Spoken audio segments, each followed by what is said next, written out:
Narcissists give you red flags in abundance, and this is even before the mask drops. You know, even in the first 6 months when they're trying to kind of be nice.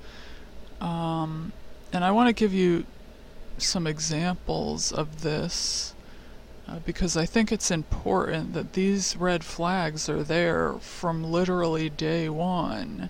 And so I think if people can pick up on these right away, they can get themselves out of there as fast as possible.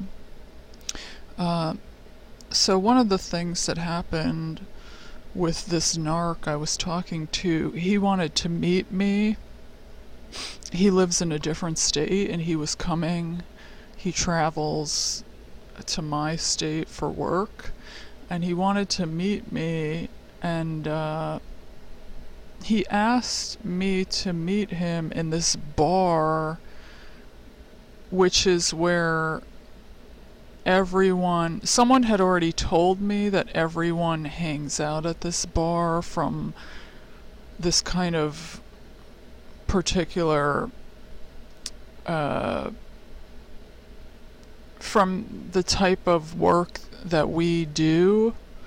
They all hang out in this one specific bar. So I realized, like, he asked me to hang out in that specific bar because he wanted to look like the guy that, you know, has this girl coming to meet him and show off in front of all these other guys.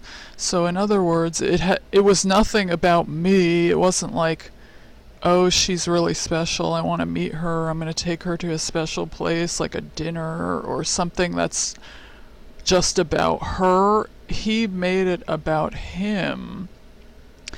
So, as you know, narcissists, everything has to be about them. And remember, I never even met this person yet.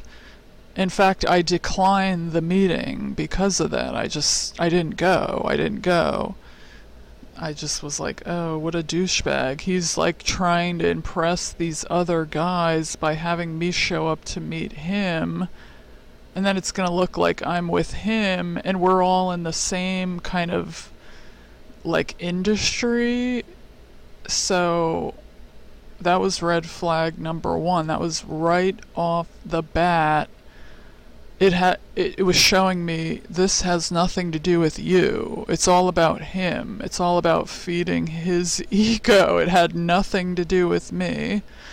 Then he sends me a text one day and he's like, oh, what would you like someone to be wearing when you first meet them, or what would you prefer a guy be wearing? And I'm like, I don't know, I don't care. I want to know how they're going to treat me and what is their character like first. So I really don't care what you're wearing, you know, because I didn't even know him yet. I didn't know his anything.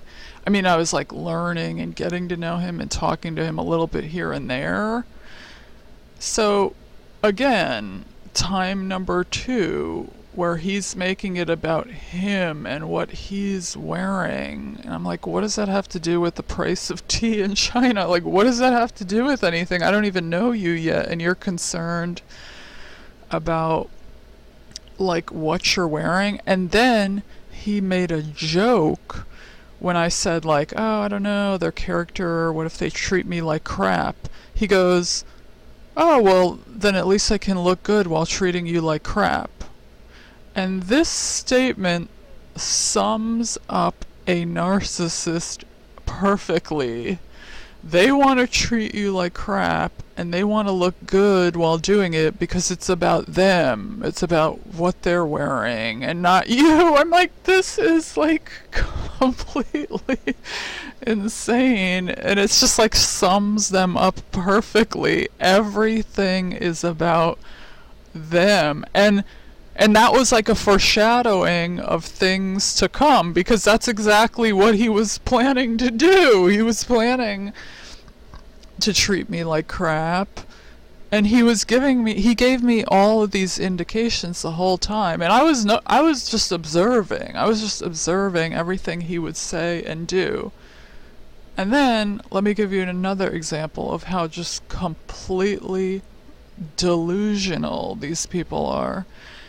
He out of the blue, like, he says, "Oh, I want to be a perfect gentleman in the future." I want to be a perfect gentleman in the future. I mean, that is like the statement of the century. Like, okay, so you're an abusive psycho, but yet you're saying you want to be a perfect gentleman in the future. Okay, how about start right now? How about start now? It's like, and that also ties into kind of like future faking, because it's like he's trying to plant a seed in my mind that in the future he's going to be some perfect gentleman. So, okay, so I should stick around because he's going to morph into Jesus Christ one day and he's going to be this perfect gentleman. So they try to like plant these seeds in your mind of like how they're going to be better and everything's going to be so great in the future, and oh, I want to be this perfect gentleman. I mean, oh my God.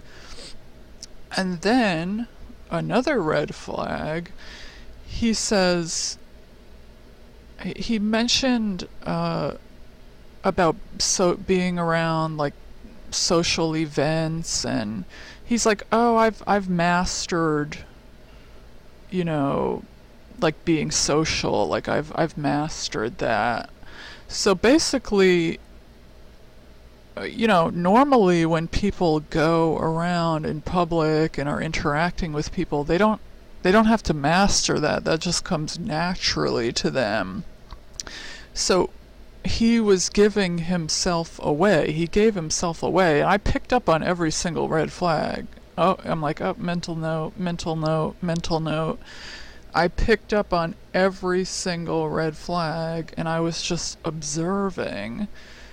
But like I said, why would you need to master something that should come naturally? Like, he basically is saying that he has to basically be an actor when he goes out to different social situations, because he's a robot. These things do not come naturally to them, so they have to be fake and they have to become an actor when they're moving around socially, So the rest of us, that's just like a natural inclination. I mean, some people obviously are more introverted and some people are more extroverted, so in that sense it might come more naturally to some than others, but narcissists are robots, so nothing really comes naturally to them when it comes to being social, and